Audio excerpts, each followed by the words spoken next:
cool.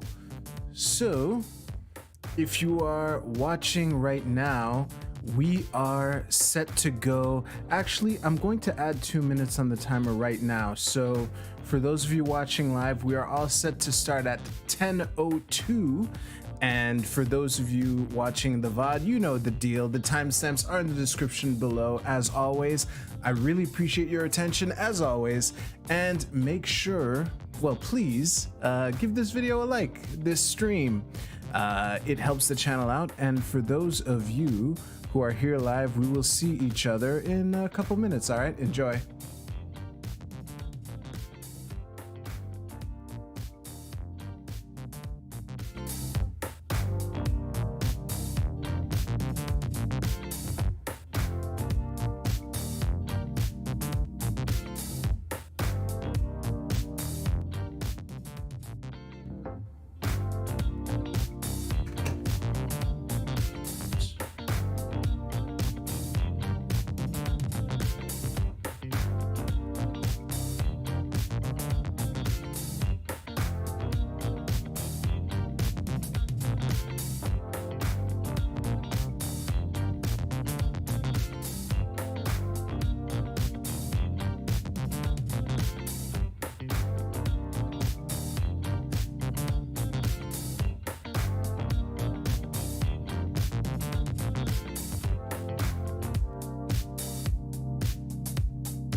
Yeah, how's everyone doing? I don't know why I'm holding my how's everyone doing? Welcome to the SydStream. Oh man. I am Excited? I don't think excited is the right word, but I'm definitely happy to begin tonight's stream. I have a couple things that I want to talk about. Hello, Darshady. Glad you could make it. And yeah, tonight is probably going to be a long stream. We're probably going to go over an hour. We're probably not going to play Stardew Valley tonight, but we did that for a good chunk of last week, so I guess that's karma. If that, ooh, there is something that I wanted to give y'all a little treat, and it'll segue into something that I just wanted to talk about real quick. You know, the whiteboard or the dry erase board that I keep strategically out of frame right here. I'm going to reveal it to you.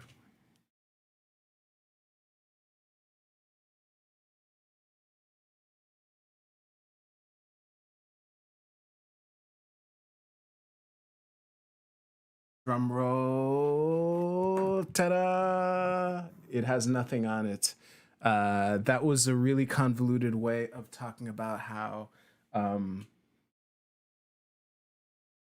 all the goals that I'm working on, you know, the concept that's in action that led to this dry erase board that's empty right now. The three things that are on it, honestly, not that relevant to y'all, but the point is, in an attempt to reduce friction, and I guess this is new from when I did my 2021-2022 yearly planning, and I decided to have my yearly goals on this wall right here. I figured if I want to do, because what I used to keep on this whiteboard is my quarterly goals, monthly goals, weekly goals, and daily goals. However, just turning my head like this is too much friction. Why turn my head like this, like some peasant, when I can have my goals on the walls right here where I sit all the time? So I finally made the move this week. So that is nice. I don't know what I'm going to use this board for. I still want to keep using it, but that is what's up with that. Before I move on, I wanted to talk about the snowstorm. I don't know where y'all live, but a lot of snow fell on Montreal. Actually, let me see here.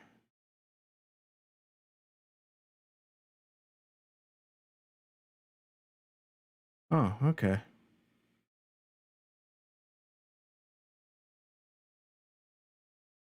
Wait, I'm might as well loop y'all in on this. I'm trying to figure out how much snow fell on us yesterday. So, no, none of this is useful. One thing is for sure.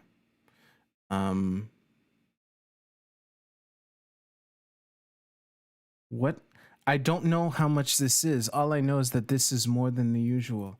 Okay, screw this. How much snow did Montreal get yesterday? Yesterday. Let's see here. Ah, this'll do.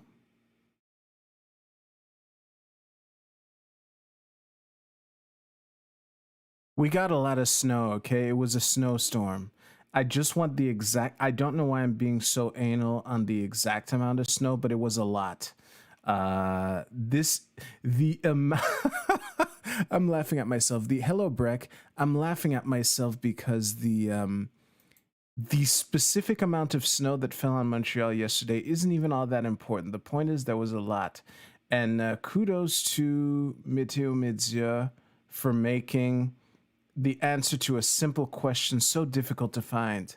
Control F, CM. No. You know what? Fuck this. Fuck everyone. All right. The goal, what I was trying to say, we had a snowstorm hit us, and a lot of places have been affected by this. And the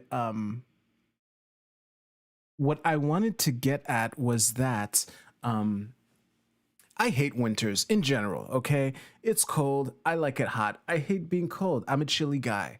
But there is one thing that I like about snowstorms, and it is that during and after a snowstorm, there's a higher chance of seeing acts of kindness between strangers. And whenever I see that, that's really fucking cool. Like even cops, like there's no doubt in my mind that on a daily basis there are police officers who are genuinely helping people who are actually in danger. There's no doubt in my mind that this happens on a daily basis. However, when I'm driving, the only cops I see are giving tickets to people, and it's always a welcome, refreshing change to see police officers redirecting traffic while the tow truck pulls your car out of the snow. And I'm like, yeah, that cop is genuinely helping someone right now. The traffic's a bit of a pain, but hey, this guy wiped out in the snowbank, so good on you, copper. So that is that. Oh, and it actually happened today. I wanted to tell this story, which is why I went on this. There is where I live. There's a company that cleans up our parking lot, and I got a warning that they were going to pass. So I decided to I decided they were sorry. They went to pass, and I wanted to put my car out in the street so that they can clean my spot, right?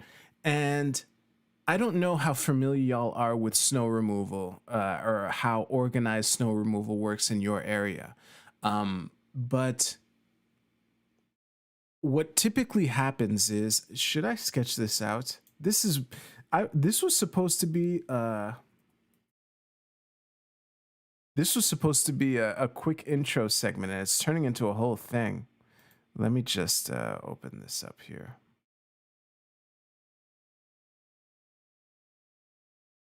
So I will fill this with white. There we go.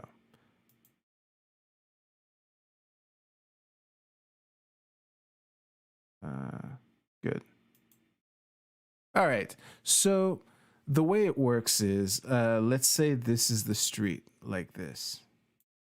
Okay. And there's a bunch of snow. What the fuck is this tool? Pencil normal. Why is this pen acting so weird? Anyway, listen, I'm gonna work with this. I don't have time to figure out this tool. So let's say the snow is along the snowbank is here, and what'll happen is there will be, man, this really bugs me. Oh, unless it's the fill that I should have left to transparent.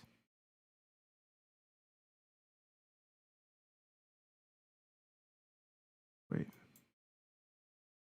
Yeah, exactly. So there we go.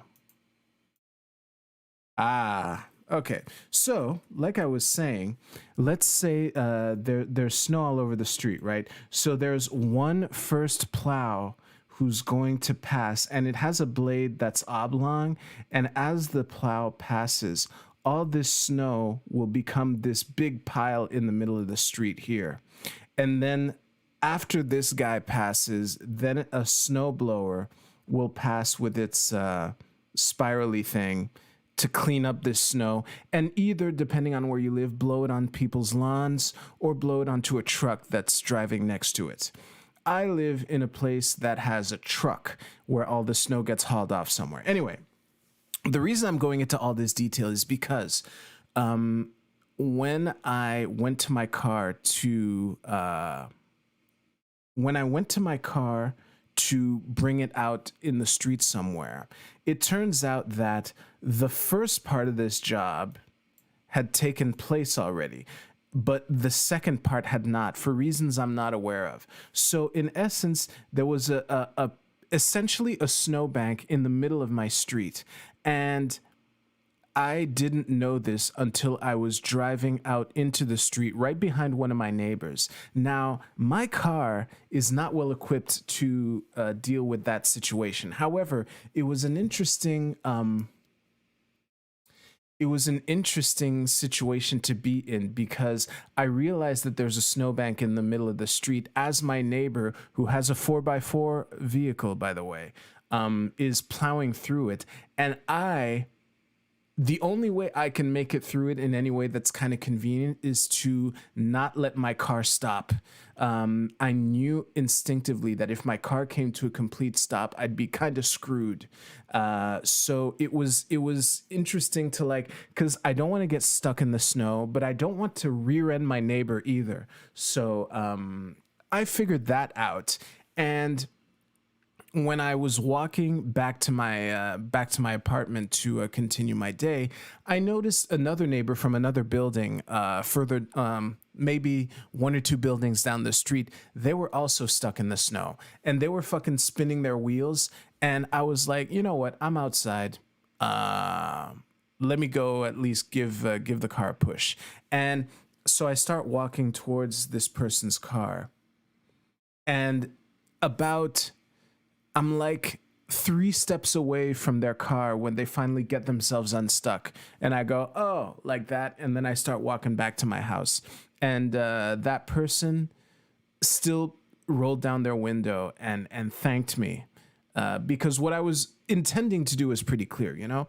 And to circle back to this, what was supposed to be a really quick story, the one silver lining that I have with snowstorms is the acts of kindness between strangers. That's really cool.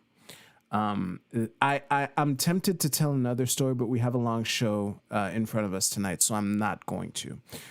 Speaking of skipping things, haha, what a segue.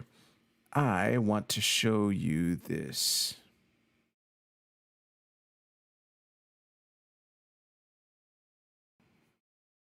So where is it?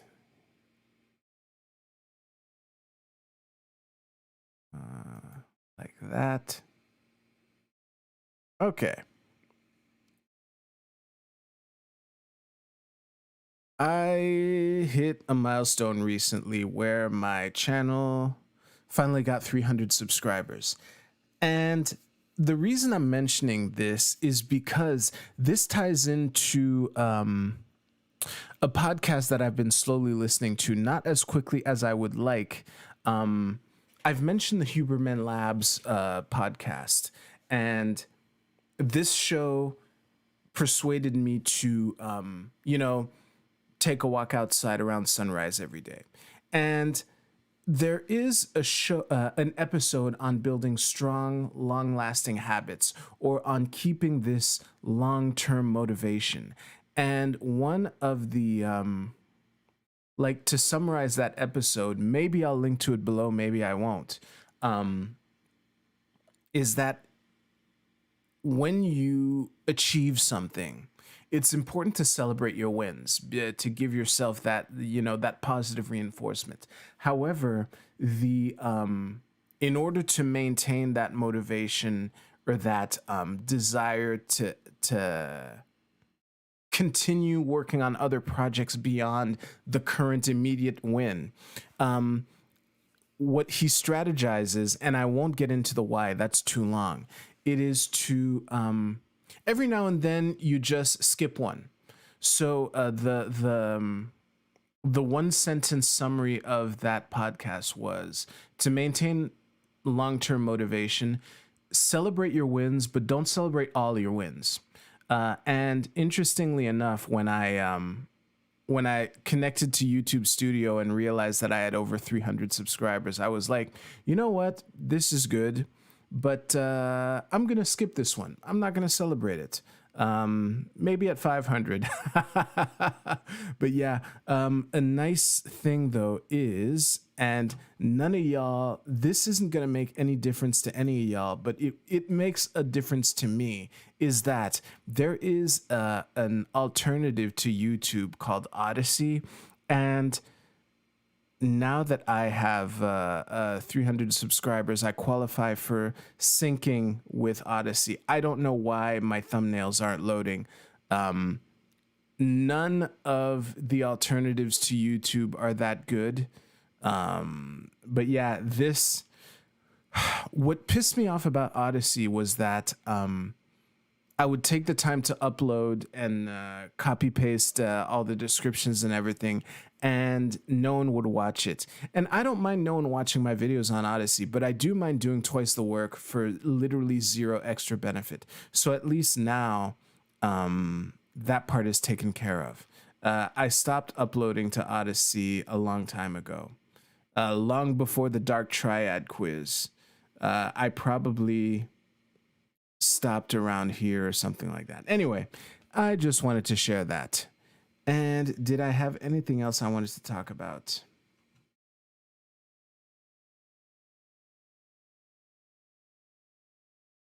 You know what? I'm going to skip this one. It's not that important. So let me prepare for the first and only segment of the night. And if you're lucky, Darth Shady, I'll have some time left over for Stardew Valley. But I doubt it, honestly. I have a lot of reading in front of me.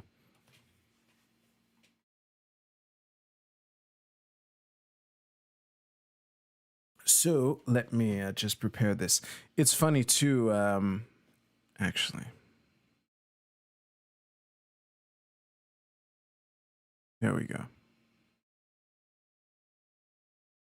I am going to... Yeah, I think I'm just going to open them one tab at a time. Stream might be choppy for a couple seconds.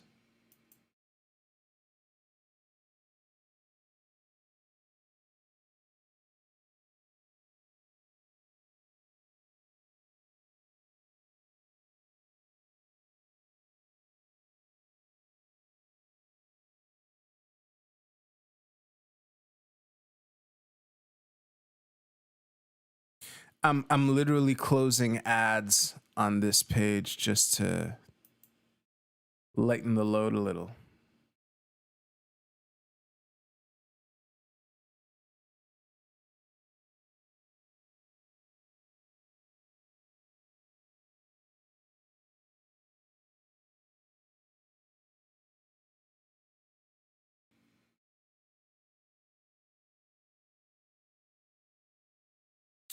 Yeah, I'm ready to begin. Hello, Brad. Glad to see you.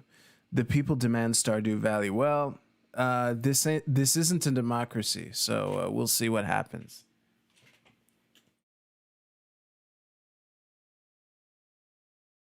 All right. Actually, I caught myself saying this isn't a democracy, and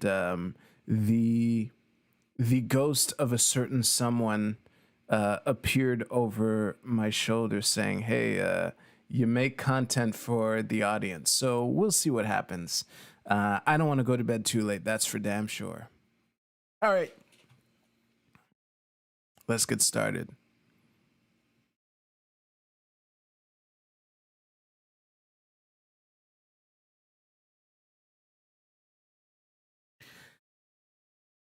There's a very real possibility that I'll end up with egg on my face by the end of this segment because I haven't researched this all the way to the end, but I found the conversation around this topic to be fascinating enough to warrant a segment on this show. And we will start with the article that I saw last week, and I immediately said, hey, we talk about this guy a lot. Let's talk about it next Tuesday. From The Hill, Doctors call out Spotify over false and societally harmful assertions on Joe Rogan show. Now, I will link to the ground news agglomeration of articles covering this, but we're going directly with The Hill right now. Let's read this. Oh, editor's note. I would have loved to see the initial version of this, because the editor's note is an earlier version of this story mischaracterized the nature of the anti-parasitic medication ivermectin. Maybe they called it a certain animal dewormer. Well, I don't know. Let's read. A coalition of doctors and science educators is calling Spotify to take action against misinformation spread on the Joe Rogan Experience podcast. We've mentioned this on this stream before, like the podcast and the information on it.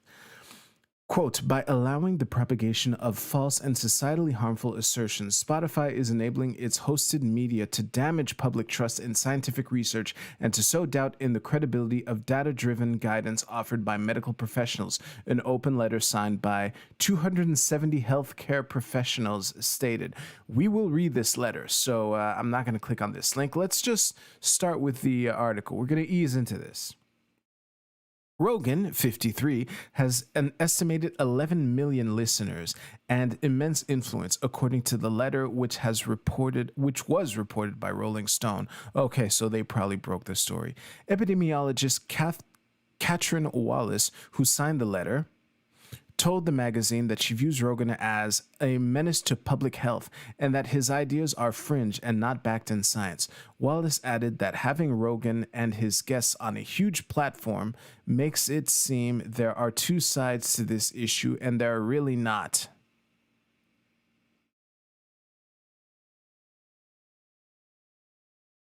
The overwhelming evidence is the vaccine works and it is safe. The healthcare professionals specifically took issue with a controversial episode that featured Robert Malone. This conversation has made so many waves. It's insane, for better or for worse. A virologist whom they said promotes misinformation about COVID-19. Gonna take a sip of water.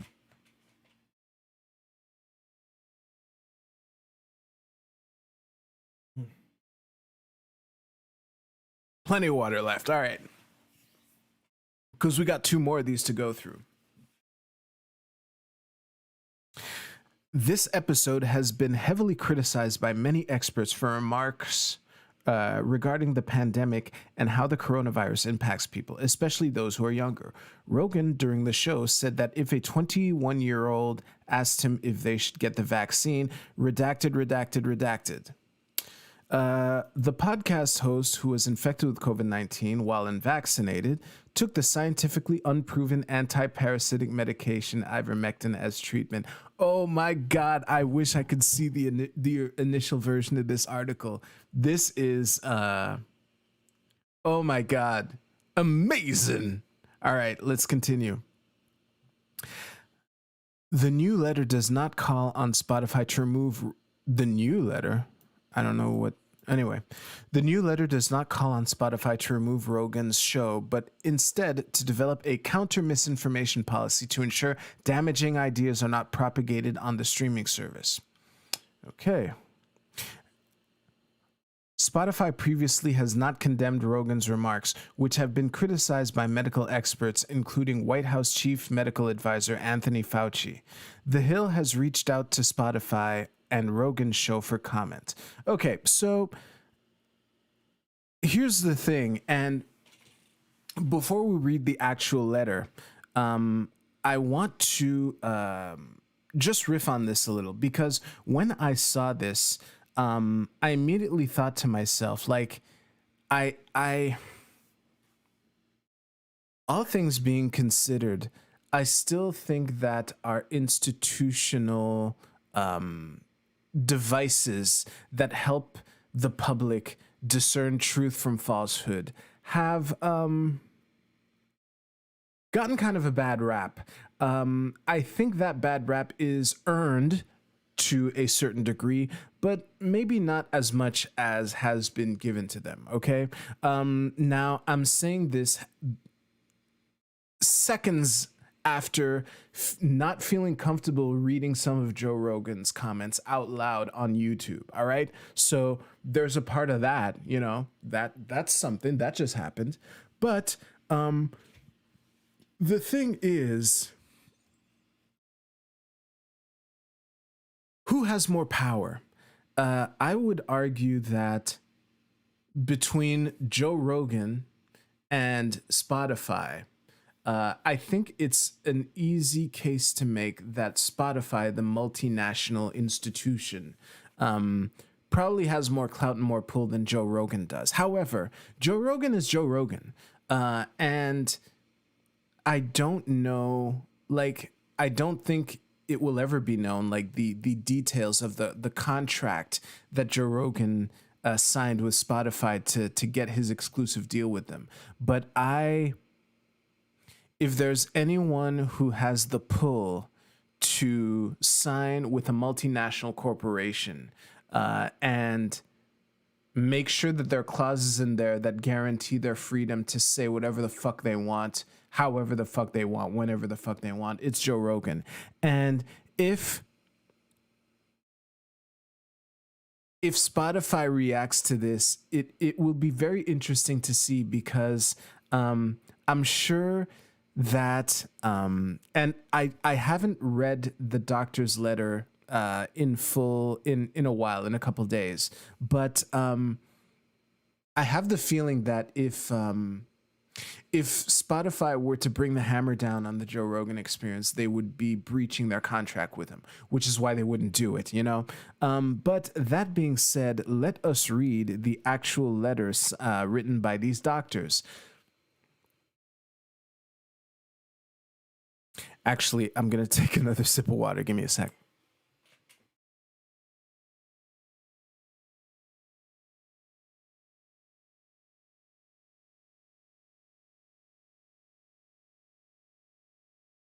An open letter to Spotify, a call from the global scientific and medical communities to implement a misinformation policy. On December 31st, Joe Rogan, the JRE, a Spotify exclusive podcast, updated a highly controversial episode featuring guest Dr. Robert Malone, the number of the episode. The episode has been criticized for promoting baseless conspiracy theories, and the JRE has a concerning history of broadcasting misinformation, particularly regarding the COVID-19 pandemic. By allowing the propagation of false and societally harmful assertions, Spotify is enabling its hosted media to damage public trust in scientific research and sow doubt in the credibility of data-driven guidance offered by medical professionals. JRE 1757 is not the only transgression to occur on the Spotify platform, but a relevant example of the platform's failure to mitigate the damage it is causing. Okay.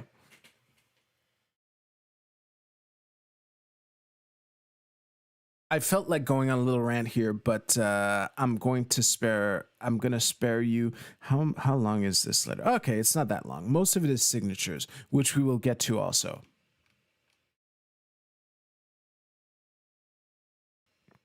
So, continuing. Wait, where was I? My mouse wheel's acting up again. There we go. We are a coalition of scientists, medical professionals, professors, and science communications and science communicators spanning a wide range of fields such as microbiology, immunology, epidemiology, and neuroscience. And we are calling on Spotify to take action against the mass misinformation events which continue to occur on its platform. With an estimated 11 million listeners per episode, JRE is the world's largest podcast. I'd say it's the world's largest more than podcasts, if you know what I mean. Actually, let me make this bigger for you. There we go. So yeah, I would assume that it might be the world's largest other things than podcasts. You know, it's definitely lapping CNN as far as viewership is concerned. But let's continue. Though Spotify has a responsibility to mitigate the spread of misinformation on its platform, the company presently has no misinformation policy. Even if they implemented one, I doubt the JRE would be much affected by it. But let's continue. Throughout the COVID-19 pandemic, Joe Rogan has repeatedly spread misleading and false claims on his podcast, provoking distrust in science. By that, I'm sure they mean Dr. Fauci, and medicine. He has discouraged vaccination in young people and children, incorrectly claimed that mRNA vaccines are redacted, promoted off-label use of ivermectin to treat COVID-19 contrary to FDA warnings, and spread a number of unsubstantiated conspiracy theories. In episode 1757, Rogan hosted Dr. Robert Malone, who was suspended from Twitter for spreading misinformation about COVID-19. Dr. Malone used the JRE platform to further promote numerous baseless claims, including several falsehoods about COVID-19 vaccines and an unfounded theory that societal leaders have hypnotized the public. This right here is a reference to mass formation, which I have talked about on the show before. This is a very interesting way of wording the concept of mass formation. Societal leaders have hypnotized the public. Interesting. Let's continue. Many of these statements have already been discredited. Notably, Dr. Malone is one of two recent JRE guests who has compared the pandemic policies to the Holocaust. These actions are not only objectionable and offensive, but also medically and culturally dangerous. The average age of JRE listeners is 24 years old, and according to data from Washington State, unvaccinated 12 to 34-year-olds are 12 times more likely to be hospitalized with COVID than those who are fully vaccinated. Dr. Malone's interview has reached many tens of millions of listeners vulnerable to predatory medical misinformation. Mass misinformation events of this scale have extraordinarily dangerous ramifications. As scientists, we face backlash and resistance as the public grows to distrust our research and expertise. Oh my God. Well, I couldn't hold that laugh back. Let's continue. As educators and science communicators, man, okay, here's a little tangent that I'm going to go on. What a massive failure in scientific communication this pandemic has been. Holy shit. It is crazy to me how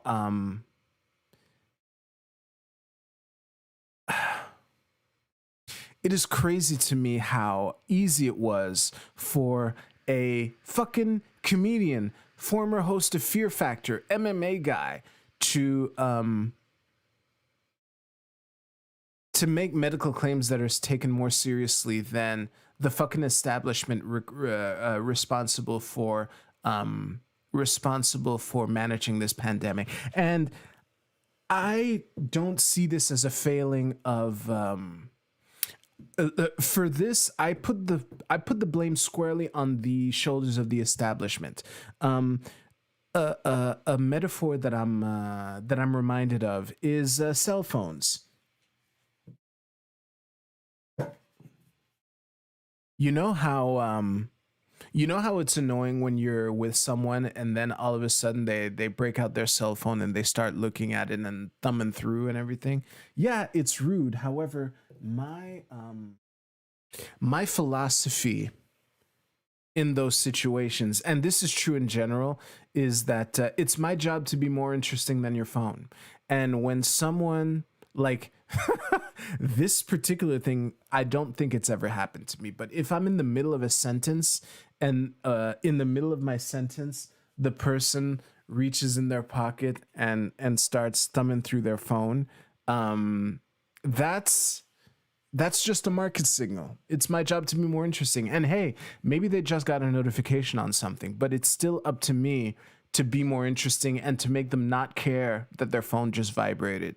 Anyway, let me put this back and we can continue.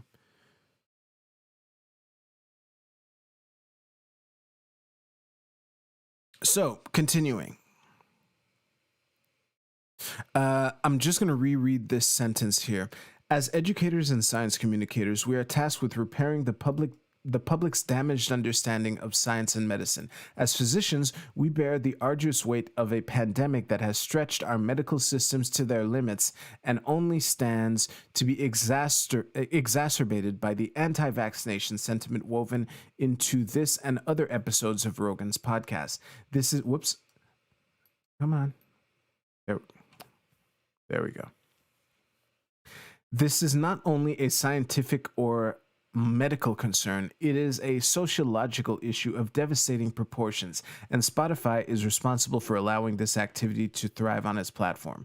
This sentence is factually true. I see, like, it's their platform. They could, I don't know.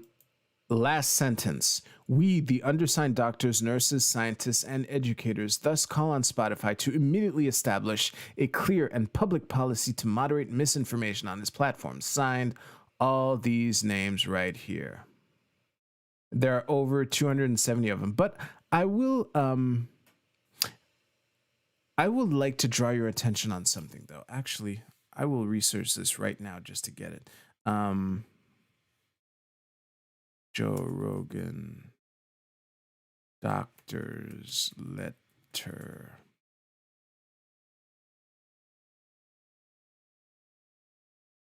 Let me get the ground news one because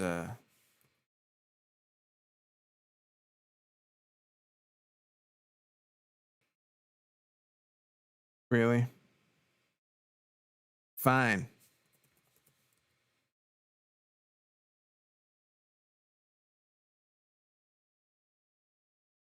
I'll get it my own damn self. Okay, cool. Bernie Sanders distracted me there. Joe Rogan, doctor, letter. Oh, there was a little spoiler alert there. So, let's just read some of these headlines. Scientists call out Spotify for misinformation. Okay. 270 plus doctors denounce COVID misinformation. 270 doctors. So the point that I'm drawing to, and I'm happy to see that the proportion of outlets that did this looks small at a glance. Like here, The Independent is calling them scientists, The Guardian is calling them doctors. But when I first heard of this story, the headline was 270 doctors. Well, it turns out that, and I must applaud the people who signed this letter themselves for their honesty, which was, how can I say this? For their honesty, which was unfortunately misreported by news outlets. But here, we're a coalition of scientists, medical professionals, professors, and science communicators. So, at least in the letter itself, which is yet another reason why primary sources are your friend, in most cases, I'm really happy to see this. However, let's read a third article by, this is a Substack article by Jordan Schachtel. That's how I'm going to pronounce your name. I'm sorry if I got it wrong. Title of this article, 270 doctors. That's why doctors was in quotes for when I was promoting this stream. 270 doctors called out Joe Rogan, but the authors of the letter and vast majority of its signatures are not medical doctors. And again, kudos to them for saying so clearly and honestly in the letter. But let's read this, and this is the part of the this segment where I might end up with egg on my face, where by reading this, because I did not read this article before starting this stream, I might end up regretting it, so to speak. So, are you seeing all those blaring corporate press headlines targeting Joe Rogan this weekend, reporting on a letter from 270 doctors which described the famous podcaster as a menace to public health? Well, it turns out that the real arbiters of misinformation are the individuals behind the letter themselves, and they are being helped along by a corrupt corporate media that is misreporting the credentials of signature. Okay, so this is clearly an editorial.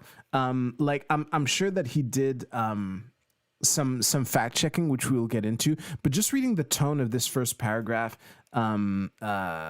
it's clear that Jordan Schachtel has some kind of an axe to grind. And honestly, y'all heard me burst out in laughing when the letter was complaining about lack of trust in scientific institutions and whatnot. So hey, let's put on our Schadenfreude suits and enjoy the this Substack article.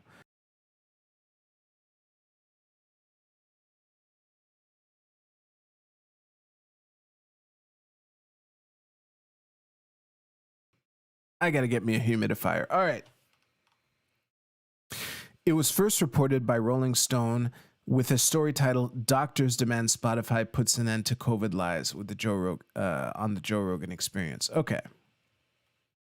This is not Rolling Stone. This is a tweet by The Guardian. Maybe The Guardian owns Rolling Stone. I don't know. I'm going to skip these tweets, but yeah, doctors urge Spotify. I saw a lot of chatter similar to this last week. This might be cognitive bias on my part. Maybe I wasn't noticing the more honest ones, but let's continue. Also, actually, I was about to speculate that this might not be the first version of this letter, but I seriously doubt it. If this letter had been editing, for sure I would have heard about it. So let's continue. Yes, the media and big tech want to create the image of a 100-strong coalition of medical doctors who are genuinely concerned about Joe Rogan's conversation on his massive platform. Twitter even got in on the Twitter even got in on the propaganda campaign against Joe Rogan, adding this medical experts letter to their curated headline section. What made me go, oh my God, just now is that Twitter will play shenanigans all the time where, do y'all remember when Joe Rogan got sick and threw the kitchen sink and all of a sudden Twitter was like putting warnings in their on their page saying that ivermectin is not approved by the CDC, and I covered this on stream. Man, I don't feel like finding the meme right now, but it was really funny how Twitter made felt it necessary to give a warning on ivermectin, but not any of the other things that Joe Rogan did when he got sick, you know? Can you not have a PhD without being a medical doctor? And there are tons of types of doctors who might not be experts in those topics. Yeah, absolutely. I mean, it's just because you're a doctor doesn't mean you're a medical doctor, you know? That's the eternal struggle of finishing your PhD. Anyway, let's continue this article.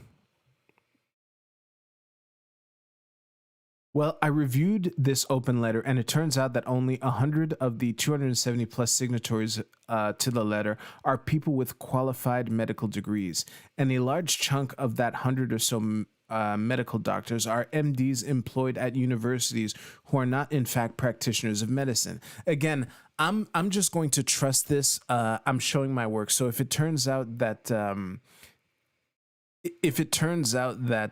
his research is the shits, I apologize in advance, but I've been transparent in my process. So let us continue. Here it is. Yet part of the letter reads, as physicians, we bear the arduous weight of a pandemic that has stretched our medical systems to their limits and only stands to be exacerbated by the anti-vaccination sentiment, blah, blah, blah. Okay, this, my friends, is a clip chimp. Caught in 4K, buddy. All right, let's, so yeah, remember, yeah, the quote that he just gave us is accurate. As physicians, blah, blah, blah. But there's as scientists here, as educators, as science communicators.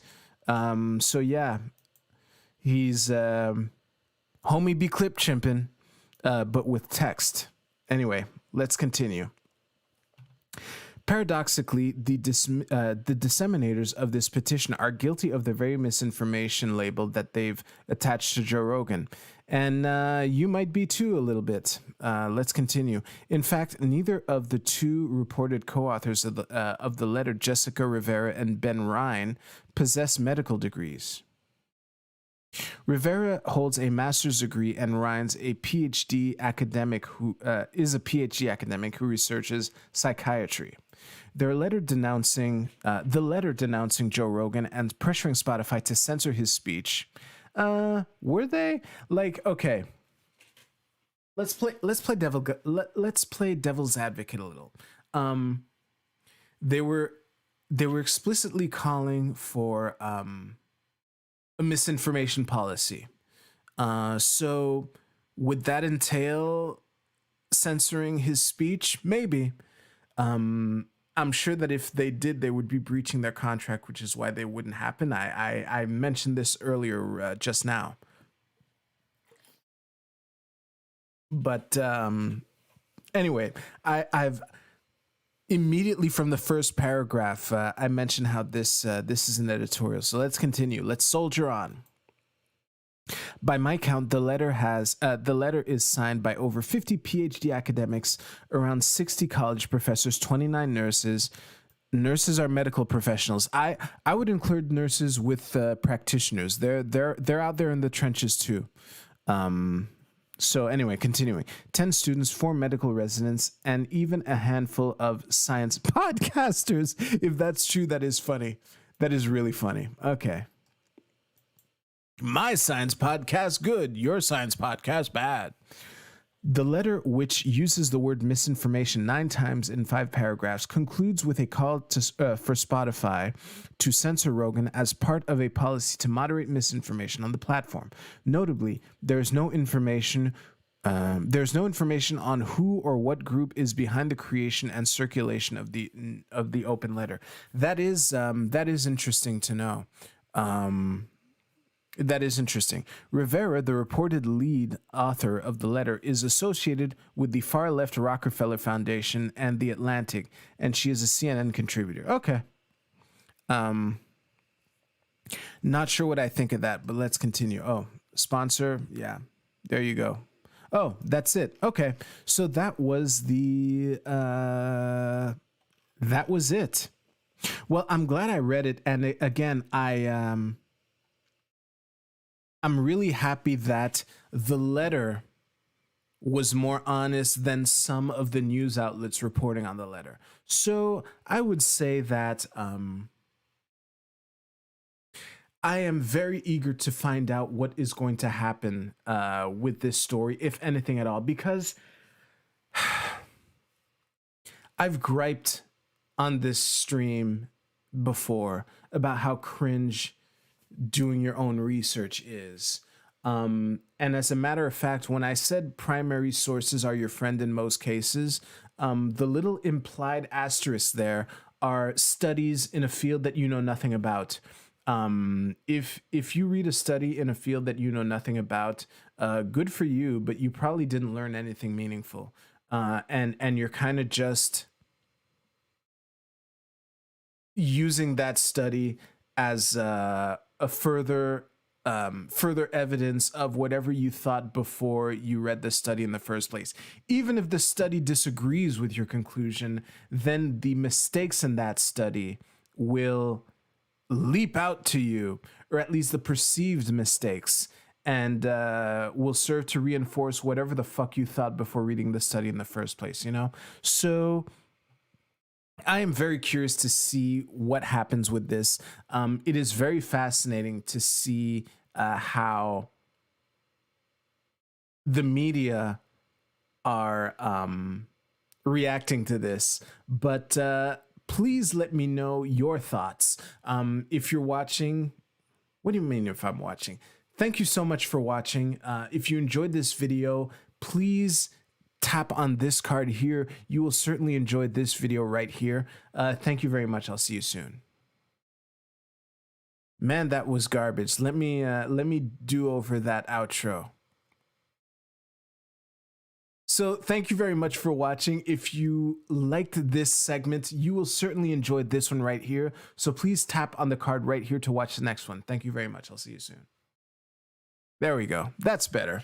All right. Ooh. I'm doing it. I'm doing it. I'm doing it. There's 8 minutes left to the hour. We're going to go along. We're going to play Stardew Valley. There we go. I said it. A day of Stardew Valley in celebration, baby. All right, let me just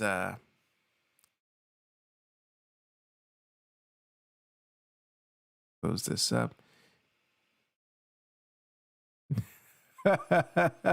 That's right. That was an Easter egg for the fans who be watching the stream or the VOD.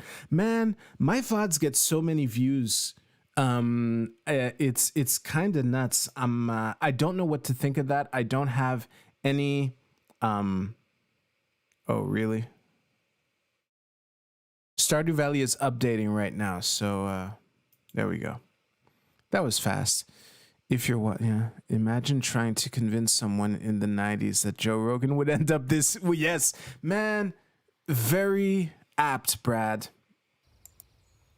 Very apt.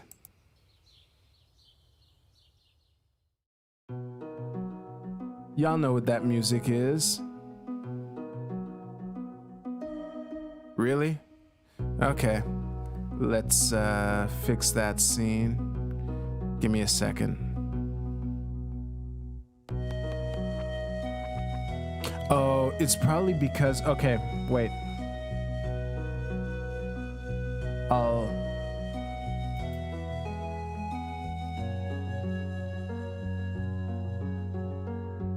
Where is it? Here.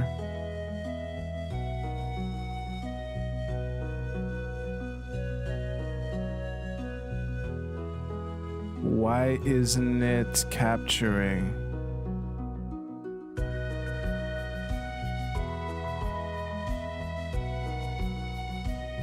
Well, Stardew Valley is canceled. The game update broke the game. Oh, wait. I gotta say though, it looks better. Okay, I'm gonna try one more thing. Let's see. I'm gonna try one more thing.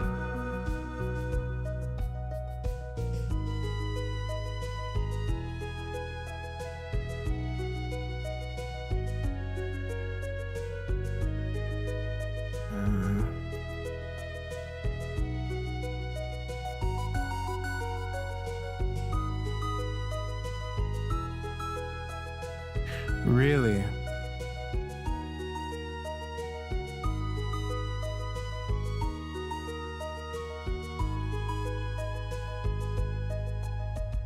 Nope. This is a failure. All right. I'll troubleshoot after. Y'all saw me try.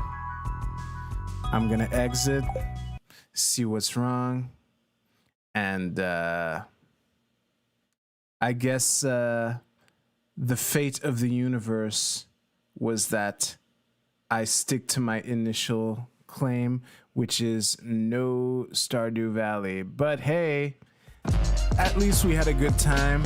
I am ending the stream 5 minutes early. I'm rage quitting the stream. I'm so mad right now.